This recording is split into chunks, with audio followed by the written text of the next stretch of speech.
এই মুসা, আমি যখন অ্যাকশনে যাই, আমি যখন শাস্তি দেই, তখন এত বাস বিচার করা হয় না, বাস বিচার করা যায় না। যখন অ্যাকশনে যাওয়া হয়, ওইটা ডাইরেক্ট অ্যাকশন হয়ে যায়। চিল্লায় বলো ঠিক কিনা?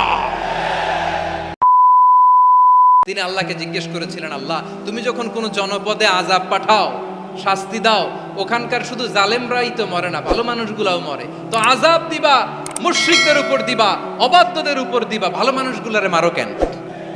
আযাব যখন আসে তখন শুধু জালিমই মরে না, আলেমও মরে। জানেন, মুসা আলাইহিস সালামের পায়ে একবার একটা লাল পোকা কামড় দিয়েছে, লাল পিঁপড়া।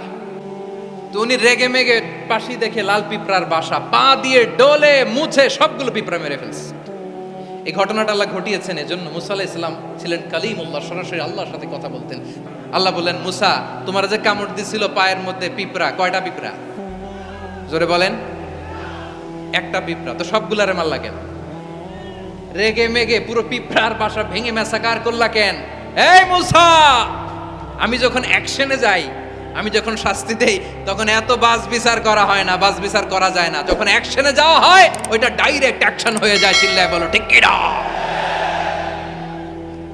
এজন্য আমাদের বাঁচার জন্য হলে ওই পাপ থামাতে হবে, এই শয়তানের অট্টহাসি থামাতে হবে, অন্যায় অপরাধ সমাজ থেকে আমাদের থামাতে হবে। কারণ আযাব আসলে ওরাও মরবে, আমরাও মরবো।